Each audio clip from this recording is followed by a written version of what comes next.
Welcome to the Engineering Update. I'm Casey Panetta, editor of ECN. In this week's episode, a scalable water distiller, Facebook delivers the internet from space, and a smart mouthguard that monitors hydration.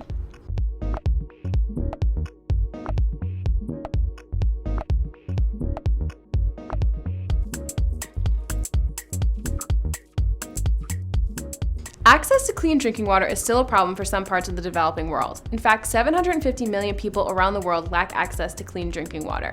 Alarmingly, more than 840,000 people die each year from water-related diseases. Water Distiller is looking to change that. The company has designed a solar distillation system designed to be cheap and mobile, everything you need from a water system. It also requires little to no maintenance or upkeep, which have been the bane of other systems. The system uses thermodynamics to heat water until it evaporates and condenses. This helps rid the water of contaminants, but the water quality is also monitored remotely. This also means the system doesn't require a lot of work once it's set up, and it's designed to last up to 20 years. Vacuum tube solar collectors are used to heat the water on the system's lowest level.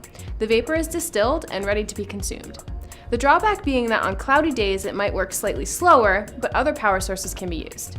The system is modular, so it can be scaled to whatever size needed for the population.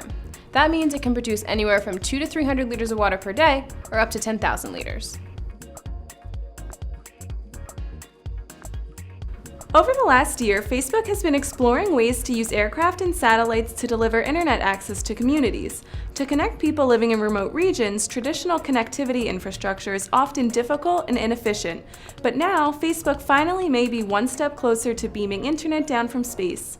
The social network is teaming up with French satellite company Eutelsat to send a satellite into orbit to connect millions without internet access in Africa. This latest project is part of the company's Internet.org initiative, which is to bring together technology leaders, nonprofits, and local communities to connect the 2/3 of the world that doesn't have internet access. Facebook and Eutelsat have a multi-year deal with Spacecom, the satellite's manufacturer, to use its broadband capacity. Both companies will share the satellite and use it for their own individual services. Eutelsat plans to expand its paid broadband connections in the region for business and well-off individuals, while Facebook plans to focus on the consumer. Facebook is already using drones and a laser communication system, which are now undergoing lab tests, but this is the first project to provide internet access from space. The satellite is still under construction and is expected to launch on a Falcon 9 rocket in the later half of 2016. As a coach, it's sometimes hard to tell when an athlete's limit has been reached, especially in the summer months. In fact, heat-related injuries are the leading cause of death and disability in high school athletes, according to the CDC.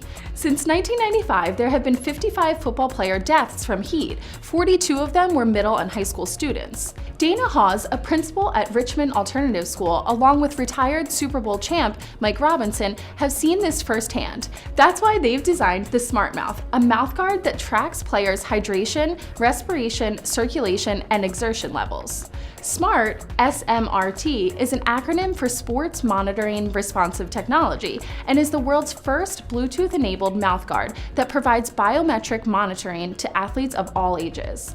The Smart Mouth device is intended for all sports, not just football, and looks just like an ordinary mouthguard. It uses sensors to collect real-time data from the inside of the player's mouth, then sends it to the tablets that coaches, parents, and team physicians can monitor from the sidelines. The app that reads the data will signal when the measured factors may be putting an athlete in danger. The company is working on its prototype, which is on track to be ready for use by January. By next July, they hope to have the mouthguards ready to deliver to consumers. That's all for this week's video. Be sure to check in on Facebook and Twitter and view past episodes at ecnmag.com. For the ECN channel, I'm Janine Mooney, and this has been your Engineering Update. I look real mad at the end. Sorry.